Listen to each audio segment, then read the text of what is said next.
county jail. The prison band was there, they began to wail. We love rock and roll. Began to swing. You should have heard the knocked out jailbird sing that rock. Welcome to WatchMojo.com, and today we'll be counting down our picks for the top 10 Billboard chart-topping rock songs of all time.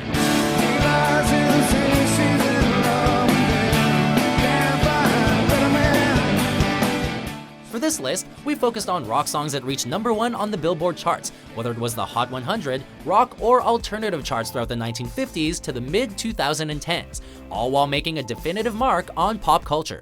Counting all different ideas drifting away.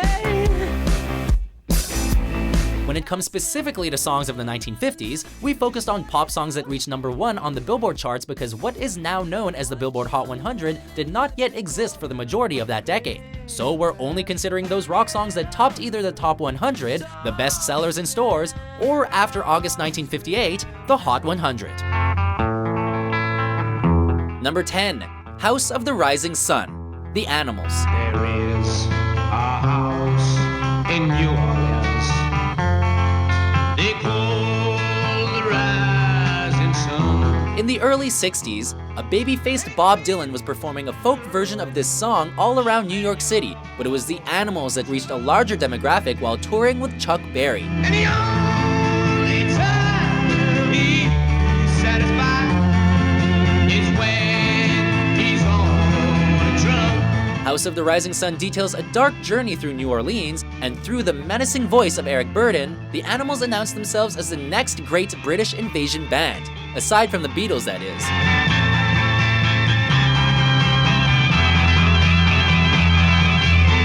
All in all, it's a traditional song made popular by a most untraditional psychedelic band.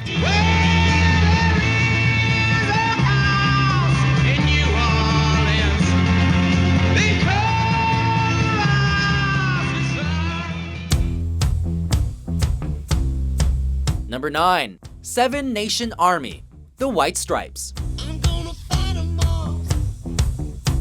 A seven-nation army couldn't hold me back. Regardless of where you're from or what your personal challenges may be, anyone can relate to a song oozing with rebellion, and it was this garage rock anthem from the White Stripes that has truly become an international phenomenon. And a message coming from my eyes says leave it alone. Laced with an unmistakable riff courtesy of Jack White's K hollow body guitar and whammy pedal modification, Seven Nation Army is far more than just your typical Billboard hit. And if I catch it coming back my way, I'm gonna serve it to you. It's become a worldwide hype song of sorts, as it's been adopted by Italian soccer teams and national revolutions.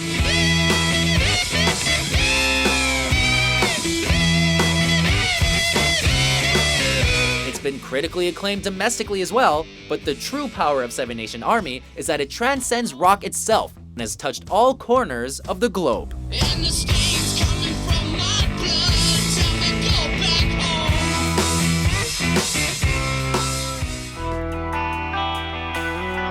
home. Number 8, Hotel California, The Eagles. On the dark desert highway, cool wind in my hair. By the mid-70s, die-hard music fans were becoming less concerned with the Billboard charts and more interested in the scope of albums as a whole. And I was thinking to myself, this could be heaven or this could be hell. And when the Eagles released their 5th studio album in December of 1976, a 6.5-minute musical journey stopped listeners in their tracks. How they dance in the courtyard, sweet summer sweat. Musically adroit and lyrically profound, Hotel California is far more than a soft rock anthem and one of the best-selling songs of all time. Welcome to the Hotel California. Such a lovely place, such a lovely place. It's a surrealistic fantasy open for endless interpretations. Living it up at the Hotel California.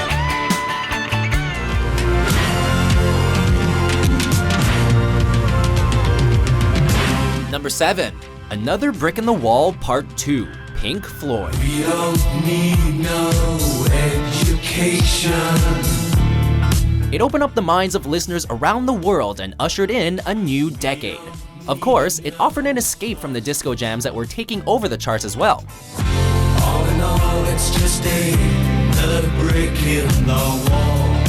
With its 3 separate parts, Another Brick in the Wall was more of an experience than a typical rock single, all while allowing the progressive artists to address the school systems of their native England. And it was part 2 specifically that was actually released as a single, first in the UK in November of 1979, and then in the US in January of 1980.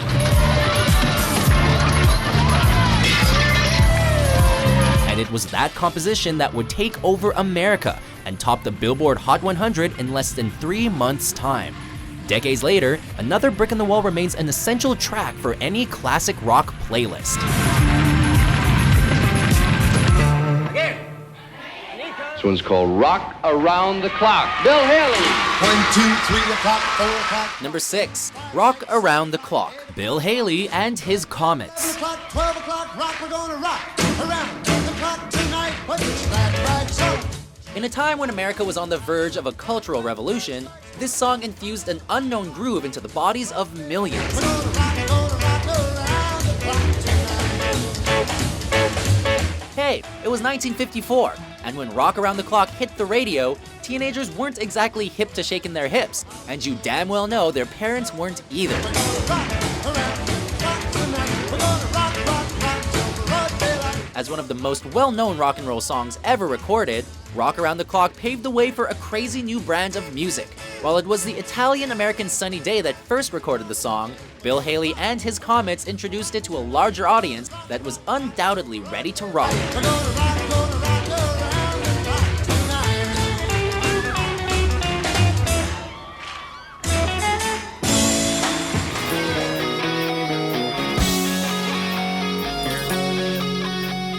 Number 5, Sweet Child of Mine, Guns N' Roses. She's got a smile that it seems to me reminds me of childhood memories. Okay, Mojoholics, now this is how it's done.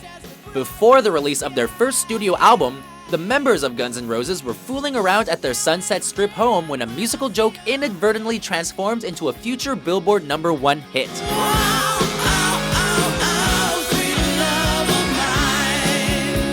From the opening riff by Slash to the opening lyrics from Axl Rose, Sweet Child of Mine came together piece by piece for what would become one of the final headbangers of the hairband phenomenon of the 80s. Her hair reminds me of a warm, safe place where as a child I Rolling Stone named Sweet Child of Mine as one of the 40 songs that changed the world, and while it was the band's only Billboard chart topper, it's undoubtedly one of the most recognizable songs ever recorded.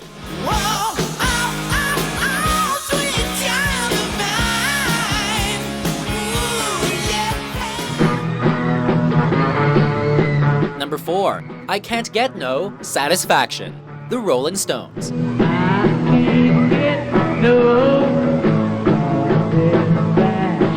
As the Beatles were conducting a collective hand-holding session with America, the Rolling Stones took a more controversial approach by conveying their need for a little satisfaction.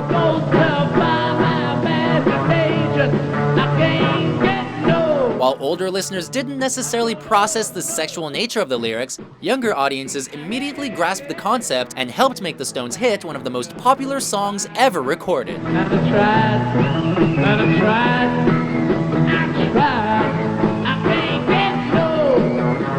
From the suggestive innuendos to the killer guitar riff, Satisfaction was in tune with the times, and Jagger's vocal performance was the cherry on top.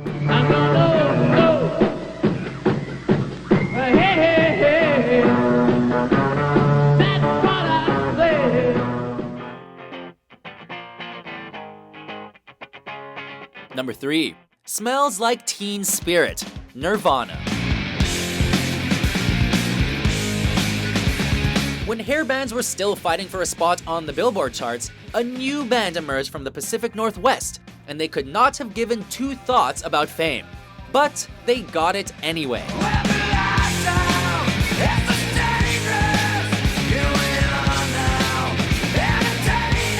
Smells Like Teen Spirit received its title when Kathleen Hanna of Bikini Kill made fun of Kurt Cobain's smell.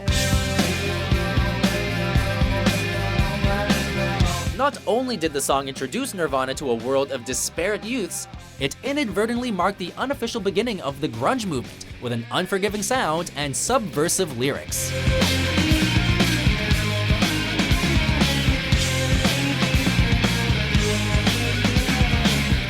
ain't nothing but a hound dog. Number 2, Hound Dog, Elvis Presley.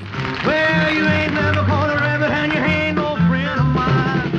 In the early 50s, a couple of teenage songwriters met a blues singer by the name of Willie Mae Big Mama Thornton, and while the latter would never quite reach the same success again, the combo known as Lieber and Stoller went on to write numerous chart toppers for the king himself, including Jailhouse Rock. I mean, that's right. Go, go, go! Everybody, that's right. Lay it on me, Daddy-O!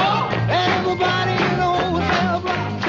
But it was the previous year's Hound Dog that is widely recognized as a song that sparked a rock and roll revolution, as Elvis's wailing vocals and classic performances embodied what a young generation of Americans were experiencing: individual freedom. Ain't never caught a rabbit. You ain't no friend of mine. Just as the original recording was slightly altered for a new audience, generations upon generations would later alter rock music to reflect their own reality, and it all began with this Elvis classic. He's nothing but a hound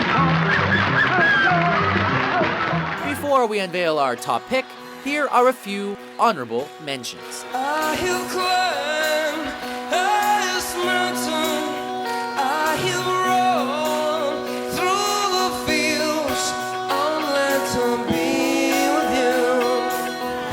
Oh, we're halfway there. Oh, living on a prayer. Take my hand, we'll make it, I swear. Like a bridge over troubled water, I will lead you on. Dream of Californication. Dream of Californication. Dream of Californication. Crawling back to you. Never thought I'd call and run. You like you, 'cause I always knew. Maybe I'm too. Hey Jude, Number 1, Hey Jude, The Beatles. take a sad song and make it better. Well, here it is. In a time of social unrest, the Beatles gave listeners a symbolic and inspirational 7-minute ballad that is quite possibly the best pop song of all time. So let it out and let it in. Hey Jude, dig it. Originally devised to help young Julian Lennon cope with the divorce of his parents, Paul McCartney slowly but surely molded Hey Jude into something bigger, and even John Lennon believed the song to be an inadvertent message from one bandmate to another.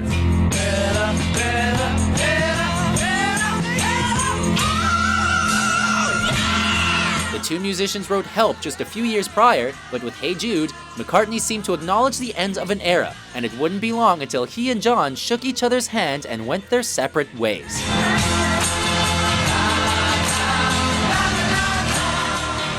In fact, just 2 years later, Let It Be would become the Beatles' final single before McCartney announced his departure. The tune also gave the band their 7th straight year charting a #1 hit. Let it be, let it be, yeah, let it be. There will be an answer. Let it be. Let it be. Let it be. So, do you agree with our selections? What is your favorite Billboard chart-topping rock song of all time? I wanted love. I needed love. Most of all. For more mind-blowing top 10s published daily, be sure to subscribe to WatchMojo.com.